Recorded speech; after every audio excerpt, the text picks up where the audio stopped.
John Muir was a committed explorer and preserver of nature that helped save thousands of acres of land in America. Seems like a pretty cool person, right? Well, to find out more about him, let's start from the very beginning. John Muir was born on April 2, 1838 in Dunbar, East Lothian, Scotland. He had two siblings and was the son of Daniel Muir and Annie Gilray. Being a child of 3, he had to do his fair share of work on the farm. He started to pick crops and help with the animals at 10 years old. His dad was a pretty tough guy. He made John memorize a chapter of the Bible every day. By 10 years old, he knew the whole first segment like the back of his hand.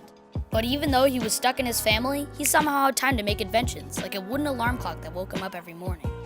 As he grew up, he was pushed into mechanics and factories. After he went to University of Wisconsin in 1860, he had a factory accident that injured his eye. After this, he decided to pursue nature and travel the world.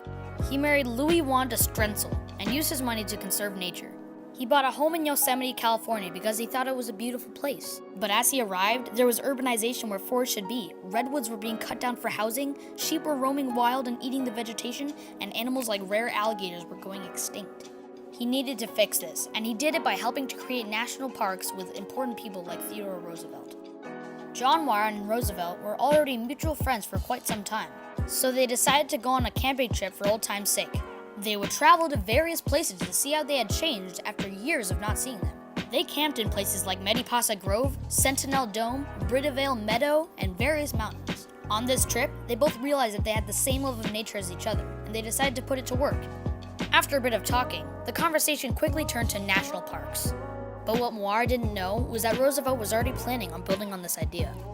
On their trip, 150 national parks, 18 national monuments, and 55 bird sanctuaries and wildlife refuges were created. With Roosevelt's help, John Muir's dream came true. But that wasn't all the natural help he did in his life. I'm just gonna run off this little list of awesome things he did.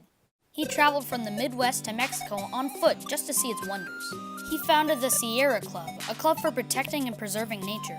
He created the glacial erosion theory, a theory that stated that things can be transported and deposited in glaciers. He wrote many books like My First Summer in Sierra and Our National Parks.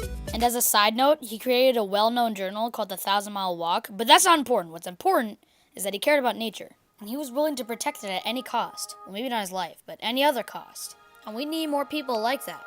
There have been 100 million pounds of garbage found by national park visitors each year. People have noticed and are willing to clean beaches and pick up any random street litter they see. If we don't start doing this, the world will die. So help now.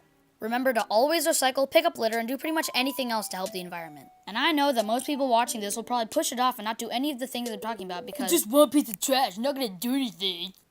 Yeah, you know who I'm talking about. But I also know that at least one of you out there watching this amazing film will be inspired to help the world and everyone on it. Hey, you like this movie? Well, I've got tons more at this location on YouTube. You can take a picture or something. Yeah. And now I'm just gonna stare at you for a few seconds.